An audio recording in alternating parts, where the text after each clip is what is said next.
जय श्री राम भक्तों। एक कथा से आपको आज अवगत कराते हैं। यह कथा भगवान रामायण काल की है और रामायण काल में क्या हमें रावण से भी अच्छी शिक्षा मिल सकती है? हाँ, अवश्य मिल सकती है। रावण से हम लोगों को एक शिक्षा लेनी चाहिए। क्या कि हम हर साल रावण को जलाते हैं या रावण के जलने पर दशहरा पे मेला देखने जाते हैं, परंतु उसके बारे में हमें नहीं कुछ ज्ञात है। तो आप लोगों के लिए यह वीडियो हमने बनाई है, आप लोग इसको देखें। भगवान ने रावण का वध करने से पहले बहुत बार उसको अच्छी राह पर चलने की संवेदना और संदेश दिए हैं। कहीं अंगद के माध्यम से, कहीं हनुमान जी के माध्यम से, कहीं विभीषण के माध्यम से, कहीं मंदोदरी के माध्यम से। यद्यपि परमात्मा एक ही है, भिन्न भिन्न रूप में प्रकट होता है। इसी पर उन्होंने कहीं माल्यवान बनकर कई बार उन्होंने उसको संदेश दिए हैं कि वो सतमार्ग पे आ जाए, क्योंकि रावण एक ऐसा विद्वान था, ऐसा विद्वान ब्राह्मण था जो दोबारा इस किसी युग को नसीब नहीं होगा। भगवान यह बात जानते थे, इसीलिए उन्होंने कहा कि इसके जैसे देखा जाए कि यदि कोई अधिक विद्वान है या उससे हमारा बहुत सा कार्य चल सकता है समाज के हित के लिए, वो थोड़ी बहुत गलतियां भी उसके लिए माने नहीं रखती हैं।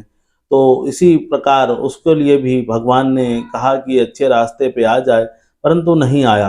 रावण को बुराई ही पसंद थी और वो बुराई के रास्ते ही चलता रहा। उसने अपना हट नहीं छोड़ा, वो सब पर विजय प्राप्त कर ली, ग्रहों पे विजय प्राप्त कर ली, उसने देवताओं पर विजय प्राप्त कर ली, नागों पर कर ली, असुरों पे कर ली, मानवों पे कर ली, सभी पे कर ली, परंतु वो अपने मन पे विजय प्राप्त नहीं कर पाया, अपने क्रोध पे, लोभ पर, इन सब बातों पर विजय प्राप्त नहीं कर पाया। और उसके मन में जैसे ही यह प्रश्न आया कि वो जानकी जी का हरण करे, और उसने तत्काल कर डाला। और करने के बाद उसका क्या अंजाम हुआ आप सभी लोग जानते हैं। भगवान ने उसका कुल सहित नष्ट कर दिया। जब नष्ट हो गया तब रावण ने जमीन पर गिरने पर भगवान ने लक्ष्मण जी से कहा कि हे अनुज, आप क्या करो, एक संसार से बहुत बड़ा विद्वान इस धरा को छोड़कर जा रहा है, तुम इससे कुछ ज्ञान लो, अंतिम ज्ञान। रावण से पूछो कि तुम अंतिम ज्ञान। तो उन्होंने कहा भैया यह तो हमारा शत्रु है, इससे ज्ञान लेना तो हमारे लिए अच्छी बात नहीं, इसको हमने पराजित किया है, अगर इसके अंदर ज्ञान ही होता तो ये हमसे जीत जाता।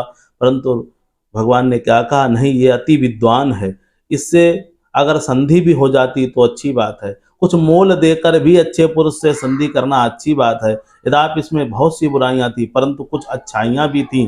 इसने देखा कि जानकी जी भगवा वस्त्र धारण किए हुए हैं और क्या तपस्वी भी वेश में हैं, तो इसने अपने घर में नहीं रखा, अशोक वन में रखा, उनका पूर्ण रूप से उसी प्रकार ख्याल रखा जिस प्रकार से एक वनवासी लोग अपना जीवन विचरण करते हैं, उसी प्रकार रखा। साधु पुरुष जिस प्रकार करते हैं उसी प्रकार रखा। उन्होंने अपना जोर जबरदस्ती वहां पे नहीं चलाया, जिस प्रकार रहना चाहिए उसी प्रकार से वो रही हैं। तो क्या हुआ, लक्ष्मण जी ने जब कहा राम ने, तो वो उनके पास गए और उन्होंने जाकर सर की तरफ खड़े हुए और सर की तरफ खड़े होकर रावण से पूछा कि दशासन, आप क्या कर सकते हैं, आप हमें ऐसा कोई ज्ञान दीजिए जिस ज्ञान से हमारे लिए आप जाते जाते ऐसा कोई ज्ञान देकर जाइए जो हमारे काम आए, संसार के काम में आए। तो रावण कुछ बोला नहीं और बोला कि सर के पास खड़े होकर ज्ञान नहीं लिया जा सकता है। तो लक्ष्मण जी लौट के गए, बोले रावण नहीं बोल रहा है। तो उन्होंने कहा तुम गलत जगह खड़े हो, रावण के पैरों के पास खड़े होना। उन्होंने कहा भैया हम इस पे विजेता हैं, पैरों के पास कैसे खड़े हों? तो उन्होंने कहा नहीं, ज्ञान लेना है हमें, और जब हम ज्ञान लेने किसी के पास जाते हैं तो उसके चरणों में जाना चाहिए, उसे गुरु बनाना चाहिए। यद्यपि हमें टंकी पे खोल कर अगर पानी चाहिए ना, तो छत पर बड़ी सी टंकी रखनी है और छत पर ही पानी जब जाएगा तब वो नीचे के लिए आएगी, इसी चरणों पे जाना ही पड़ता है गुरु के पास। तो जब लक्ष्मण जी गए तो रावण ने उनसे कहा, रावण बोला कि सबसे अधिक ज्ञान, सबसे प्रथम ज्ञान और कुछ कम शब्दों में ज्ञान देता हूँ, एक चौपाई के माध्यम से। वो क्या बोले कि भोजन भजन सुकर्म में कभी न करना देर, और बंधु बैर और न्याय में सदा कीजिए देर।